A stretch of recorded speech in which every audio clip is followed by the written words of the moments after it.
So there we go, on to level 7 now. And here we've got a candy bar wrapper of some sort. It's called He Went to the Old School. What else do we got here? Not much, just gotta look in the page source for more hints. See, times have changed in Deutschland. And what candy bar wrapper is it? It says down there. So this one actually requires quite a bit of research to figure out. I'm not entirely sure how you're supposed to find this, but I think I actually found this through a cheat page at some point. But basically, this is a Twix bar, and if you don't know that, I guess you'd have to just find a site that shows different candy wrappers until you find one that looks like this. And the hint of times have changed in Deutschland is in Germany it wasn't always called a Twix bar, it was called I think it was Radier. That probably should be something that I should look up. But anyway, then you gotta put it in here. Radier. Oh no, maybe it was with an A. Go back. Go back. Radier. No, damn it, what was that thing called? Okay, time to consult my guide that I wrote. Yeah, I thought that this might come in handy. No. Oh, it's just Raider. Okay, sorry, I'm stupid. So yeah, you type that in, and you're wasting your time here. Yeah, this says other way around backwards. The URL says backwards too. So you gotta type it in backwards. So raid... What was it again? I already forgot. Go back. Raider, okay. Yeah. Raider. And there we go. And I guess this will be the last one that I do, because I'm getting low on time. This one. Got a guitar. It says, say it loudly and proudly. Jay should pack his stuff. And that's all that's on the page. The source code says water became wine. And if you click on here, it says, Mom, he formatted my second song. That's another hint. You gotta look in the source, look very carefully, and you'll see that there is, in fact, a second song right here. So, let's copy this and insert it into the URL. I think you gotta keep in the slash backwards. No. Let's go back. Okay, like this then. There we go, we get a song, so let's open it up.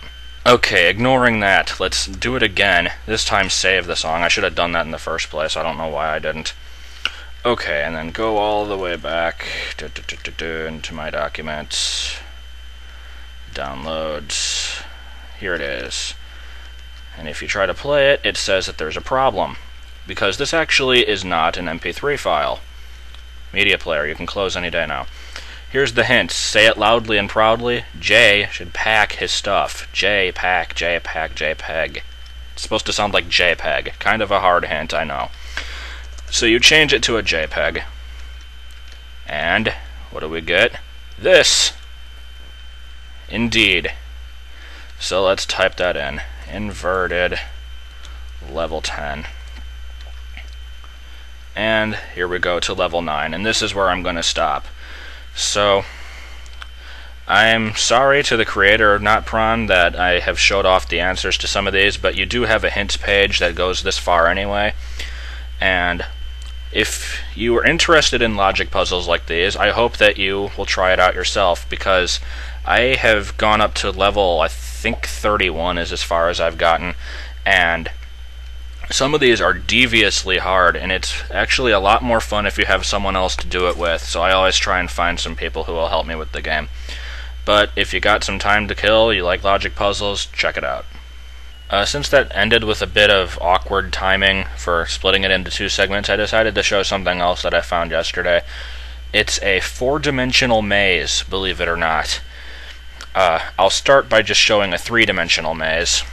This is a Java program, if you can't tell by the logo here. It's just pretty much what it says. It's a maze. You just sort of wander around in it with the keyboard, and there is a goal, but I've only ever found it once. These areas can be pretty big, and they actually remind me of the Circuit Central levels in Gex. There's some areas that look kind of like this, where you gotta crawl around on the walls like this, and yeah, that's pretty much all it is. It's just a maze, but I want to like wander around in this one, see if I can happen to stumble across the exit. I probably won't. I don't even know where I've already been.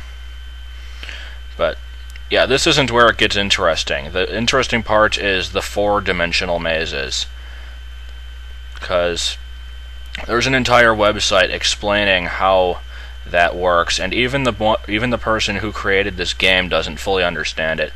Here, I'll go to one now. Okay, here's the 4-dimensional maze. What you got to do is cross your eyes, or just sort of like go out of focus, and so the two pictures overlap.